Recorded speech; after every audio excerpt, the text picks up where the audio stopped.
मराठवाड्यातील बंजारा समाज बांधवांना हैदराबाद स्टेट गॅजेटेड 1920 नुसार बंजारा समाज बांधवांना अनुसूचित जमाती प्रवर्गातून आरक्षणाचा लाभ देण्यात यावा यासाठी ही अभूतपूर्व मोर्चा आज या ठिकाणी आला आहे। या मोर्चात अनेक मान्यवर आलेत।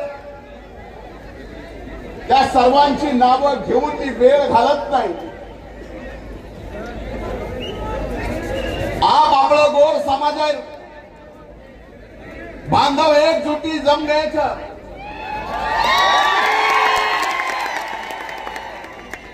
येलो मन घनो मोठं माणसं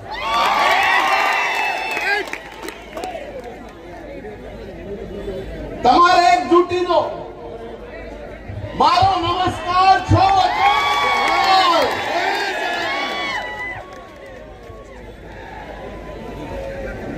मराठवाडा हैदराबाद निजामाच्या राजवटीत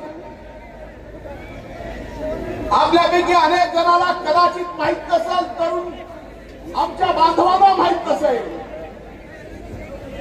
देशाला स्वातंत्र्य मिळालं पण 1 वर्षानंतर या मराठवाड्याला स्वातंत्र्य मिळालं। ते 17 सप्टेंबरला आपण स्वातंत्र्य मराठवाड्याचं मराठवाडा मुक्ती दिन म्हणून साजरा करतो। कारण हा मराठवाडा निजामाच्या ताब्यात होता। या मराठवाड्यावर सर्व कायदे तत्कालीन होते आणि निजामकालीन कायदे संयुक्त महाराष्ट्र झाल्यानंतर, मराठवाडा मुक्त झाल्यानंतर त्यातले काही कायदे महाराष्ट्र सरकारने बदलले त्या काळात। पण आज मला आपल्याला एवढंच सांगायचं की मी महाराष्ट्र सरकारचे आभार मानेन।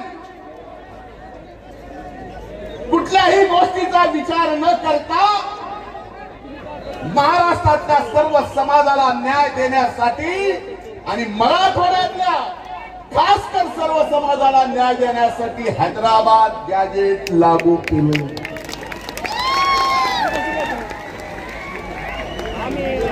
माननीय मुख्यमंत्र्यांचा, दोन्ही उपमुख्यमंत्र्यांचा आभार मानन छाती ठोकून, कारण ते आत्ता झालं।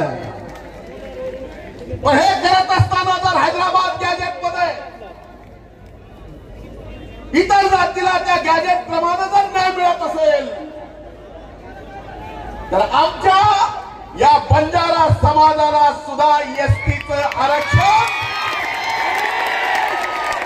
देण्याबाबत राज्य सरकारने विचार करावा लागेल।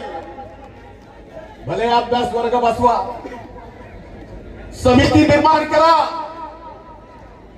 समिती निर्माण करून या मराठवाड्यातल्या हैदराबाद गॅजेट प्रमाणे एसटीचं आरक्षण मिळण्यासाठी सरकार सुद्धा प्रयत्न करेल, हाही या ठिकाणी मी आपल्याला विश्वास देतो।